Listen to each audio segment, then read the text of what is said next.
Hey everyone! Quite a bit of news came out about Microsoft over the last few days, and a lot of it is good, well, depending on how you look at it, is good news, positive news, and then there's some questionable news in regards to the whole Muse AI. They are looking at this as a way that could basically kind of invigorate, revolutionize the way we build games. They've constantly talked about disrupting the industry with their ways, and sometimes I just feel like disrupting the way isn't always the right option. But if this can be used to speed up production, if this can be used to assist developers in building quicker and so they can work on other things, like the Ninja Theory like the head of Ninja Theory said, I believe he's the head of Ninja Theory, then it can be used in a good way. The danger of this, of course, is that this is not going to be the case. Once it settles in and actually can do more than it's said to do and it can replace people, the danger is and the fear is that it's going to replace actual developers. And there's a fine balance between that. And at the end of the day, the industry in the way it's going, and I just don't see it ever stopping at this point. But we also have news of their mobile division, and of course Satya coming out once again talking about Xbox. Now when he comes out and says stuff about Xbox, you're generally concerned, but on this occasion, it might not be so bad, because his commitment is actually a net positive if you're an Xbox gamer, or if you do enjoy Xbox games. So let's have the drop and get into it.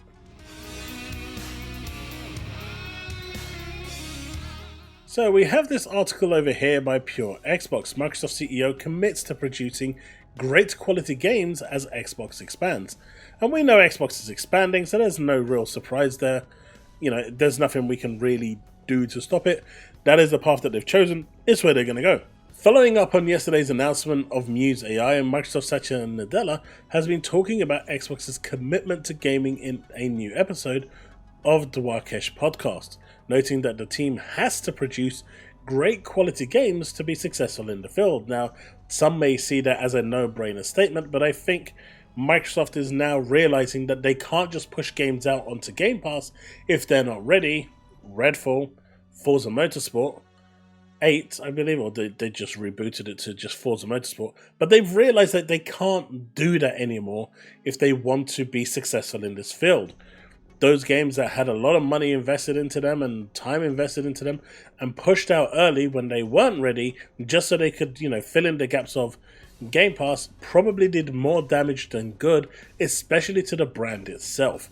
Forget the game, but the brand itself took a massive battering. So there's a fine balance there. And now with the news of the whole Muse AI that's coming, that they've developed, that if it can be used in the way that they're talking about to preserve, for game preservation, I think that's cool. They're talking about ways where they could feed the AI information of older games and have those games then work on any screen that's basically within the Xbox ecosystem, be it on PC, cloud, or console.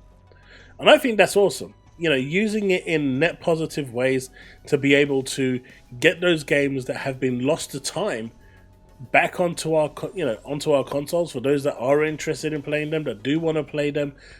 That's actually a net positive, and it's a really good thing.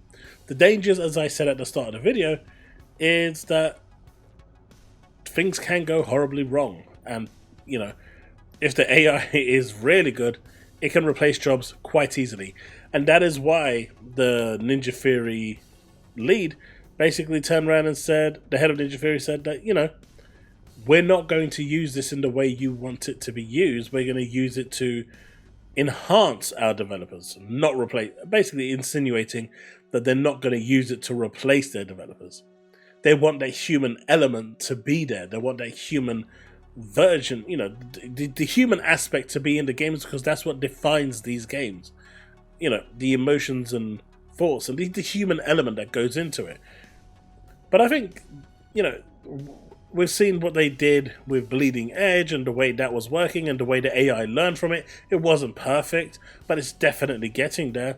And if it can be used in a net positive way for game preservation, I'm all for it. But anyway, we get back to this article. Basically, the discussion about Microsoft's current business ventures led to chatter about Muse AI and how Microsoft tries to utilize lots of its different products and ideas across multiple disciplines. While this is the case with Muse, which could have a much wider implication at Microsoft than just Xbox, Satya makes it clear that to be successful in gaming, you have to focus on great games, and not just products like this. And there's a quote here that's being said, gaming has got a long history at the company. I mean, it goes all the way back to the DOS days of Microsoft Flight Simulator. And we want to be in gaming for gaming's sake. I hate to be in businesses where there's a means to other ends. So clearly what he's saying here is that regardless of the profit, they want to be in gaming for gaming, not just for the bank balance or because of the bank balance. How you dictate that is up to you. They have to be an ends unto themselves.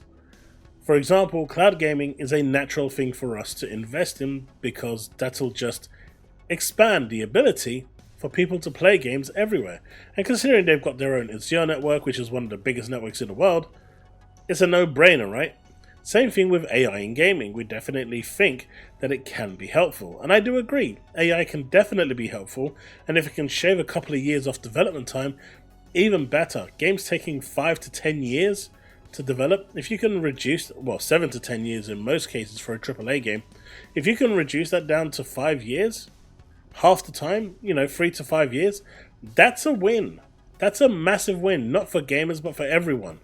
Because the development costs are down, that means the requirement for that game to break even is lower, and it could lead to less job losses overall because the actual goal to break even is now a hell of a lot lower in order before the game is regarded a success. So studios that we've seen closed in the past by multiple different companies, including Sony and Microsoft, maybe they could have survived if this actually existed back then and was able to reduce the development time. As the world's largest publisher, this will be helpful, but at the same time, we've got to produce great quality games. And I'm happy he's saying this, but I really hope that he actually means it. And I think that the lessons learned probably indicate that from Redfall and from Forza Motorsport. Forza Horizon 5 was phenomenal, and it was definitely a shining example. But those two games that came back to back probably were not what they were hoping for. And it didn't have the impact. It pretty much, had the complete opposite impact, and it didn't really work out for them. But they still rushed those games out for the sake of meeting targets. And in my opinion, it is better to delay the game, miss those targets, regardless of what it is, get the game in a good place, and then release it, because first impressions are everything in today's day and age. And if the first impression for a game is trash, then it's going to get bad reviews. Now, we've seen recently with Stalker 2 and now Avowed, where the review copies that have gone out to reviewers doesn't have the day one patch, doesn't have the additional fixes, it's buggy, it's messy, and that's the version that gets reviewed, not the version that the consumers are actually playing. So there's a massive disconnect, a massive, breaking communication there between the consumers who are looking at these reviews and wondering, how the hell is your game so broken? And a lot of them don't realize that they're playing the game without the day one patch, which fixes a lot of stuff. Like in the case of Stalker 2, it had over 1,000 fixes. Over 1,000, that's insane. But that should just give you a rough indication of where this is at. So I think they need to improve their process quite a bit. It says, as long-time Xbox fans question Microsoft and its current strategy shift, this is great to hear from the company CEO. And I agree. It's great to hear, but we also need to see it actioned. Talk is cheap. Action is what you need, and that is where I think we'll see them next. But with the next Xbox now basically potentially utilizing this Muse AI, this new MPU, which almost certainly is going to, be integrated into the next Xbox, it's going to be interesting to see how this is all developed. Can they get this AI into a place where older games, like your whole OG Xbox catalog, your whole 360 catalog can now be played? Time will tell. it is an interesting thought nonetheless. Now the last thing I want to cover is this one, and this obviously has nothing to do with Microsoft, but everything to do with Microsoft. So, Epic Games seems to have won the first battle, at least in Europe. You can now get the Epic mobile store, available on macOS, Android, iPhone and iPad EU only. So the rest of the world is still probably being decided upon in courts, and they're fighting that battle, but it looks like in the EU at the very least, Apple has lost that fight. So you can now get the Epic Games Store mobile app on your mobile, be it Android or iPhone or macOS, if you are in the EU. Well, at least for iPhone. Android is everywhere, macOS is everywhere. If you actually get this now, you can, the offer ends March 20th, 2025, but you can get Knights of the Old Republic 1 and 2 for free. They're just giving it away on the mobile app. So it's worth it downloading just for that. But why is this good for Microsoft? Well, Microsoft was supposed to release their app not that long ago. And the problem is, because of the appeal that Google made, it got delayed and they couldn't actually do it. So now you have to kind of go to their website and it downloads the app for you, or kind of installs the app in the background for you so you can use it. This should actually now prevent that, at least for Android and macOS. It should completely now be available for them to just say, hey, you can now download our app, go do it, and you can have Game Pass. And for iPhones only in the EU for the time being, they should be able to do that. So this is a big ruling. This one, a lot of people were looking out on, because this would pretty much dictate all the other stores and their ability to appear on an Android and an iOS device. And it looks like Epic pretty much may have won that battle. And like I said, this is a good thing for Microsoft, because it means that they can now pretty much start doing what they were supposed to do last year in releasing their mobile store, where you can actually go buy games and play them straight away. That was the plan all along, and it looks like all of that revenue will be going to Microsoft as well. Interesting times we're living in, right? Interesting times. But here we are. That's the video. Thanks so much for watching, and if you've made it this far, please leave a comment in the description below saying # I made it to the end, and I hope you enjoyed the video.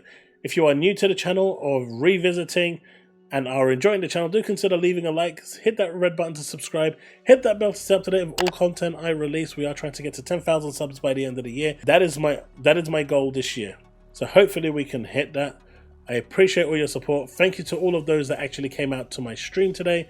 It was an awesome stream, lots of good content to get through, and hopefully you enjoyed it as well. If you do want to check those out, you can join on Tuesdays and Thursdays where I stream them on this channel here. Otherwise, feel free to join my Discord or become a YouTube member where you can get content like this earlier than anyone else. Right, thanks so much for watching, and I'll see you in the next one. Remain legend.